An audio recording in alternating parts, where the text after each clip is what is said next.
ಅಭಿವೃದ್ಧಿ ಕಾರ್ಯಗಳಿಗೆ ನ್ಯಾಯಾಲಯದಲ್ಲಿ ಯಾವುದೇ ತಡೆಗಳು ಇಲ್ಲ. ನ್ಯಾಯಾಲಯ ಏನು ಹೇಳಿರಂತೆ, ನಾಟ್ ಟು ಡಿಸ್ಪೊಸೆಸ್ ಅಂತ ಒಂದು ಆರ್ಡ್ರ್ ಕೊಟ್ಟಿದೆ. ಅಂದರೆ ಪೊಸೆಸ್ಸಲ್ಲಿ ಯಾರು ಸ್ವಾಧೀನದಲ್ಲಿ ಇದ್ದರೆ ಅವರನ್ನು ಇದ್ದವ್ರಿಗೆ ಯಾರು ಕೇಸ್ ಆಗಿದೆ ಅವರನ್ನು ಇಮಿಡಿಯೇಟು ಆದೇಶ ಇಲ್ಲದೆ ಡಿಸ್ಪೊಸೆಸ್ ಮಾಡಬಾರ್ದು ಅಂತ ಕೊಡುವುದೇ ಹೊರತು ನಮ್ಮ ವಿರುದ್ಧವಾಗಿ ಯಾವುದೇ ಸ್ಟೇಗಳಿಲ್ಲ, ಯಾವುದೇ ಈ ಆರ್ಡ್ರಿನಿಂದ ದೇವಸ್ಥಾನದ ಜೀರ್ಣೋದ್ಧಾರಕ್ಕಾಗಲಿ ದೇವಸ್ಥಾನದ ಜಾಗಕ್ಕಾಗಲಿ ಯಾವುದೇ ತೊಂದರೆಗಳಿಲ್ಲ.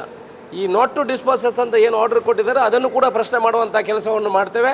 ದೇವಸ್ಥಾನದ ಎಲ್ಲ ಜಾಗವನ್ನು ಹಿಂಪಡೆಯುವಂಥ ಕೆಲಸ, ಯಾವುದೇ ಹಿನ್ನಡೆಗಳಿಲ್ಲ. ನೋಡಿ, ನಮ್ಮ ಮೇಲೆ ವಾದ ಮಾಡೋದಲ್ಲ. ನಾನು ಶಾಸಕ, ನೀವೆಲ್ಲ ಆಯ್ಕೆ ಮಾಡಿದ ಜನಪ್ರತಿನಿಧಿ. ಯಾರಾದರೂ ವಾದ ಮಾಡೋದಿದ್ದರೆ ಅದು ಮಹಾಲಿಂಗೇಶ್ವರನ ಮೇಲೆ ಮಾಡೋದು. ನಾನು ನನ್ನ ಮನೆಗೆ ತಗೊಂಡು ಹೋಗಲಿಕ್ಕೆ ಜಾಗವನ್ನು ತಗೊಂಡದಲ್ಲ, ನನ್ನ ಸ್ವಂತದಕ್ಕೆ.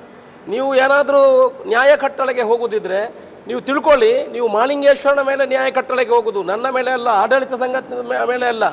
ನೀವು ವಾದ ಮಾಡ್ತಾ ಇರೋದು, ನೀವು ಚರ್ಚೆ ಮಾಡ್ತಾ ಇರೋದು, ನೀವು ಹೋರಾಟ ಮಾಡ್ತಾ ಇರೋದು ಮಹಾಲಿಂಗೇಶ್ವರನ ಮೇಲೆ. ಅದನ್ನು ಇಡೀ ನಮ್ಮ ದಕ್ಷಿಣ ಕನ್ನಡದ ಜನರು, ಈ ರಾಜ್ಯದ ಜನರು ಅರ್ಥ ಮಾಡ್ಕೊಳ್ಬೇಕು. ಹಿಂದುತ್ವದ ಬಗ್ಗೆ ನಾನು ಭಾಷಣ ಮಾಡಿದೆ ಕೂಡ ಆಗೋದಿಲ್ಲ.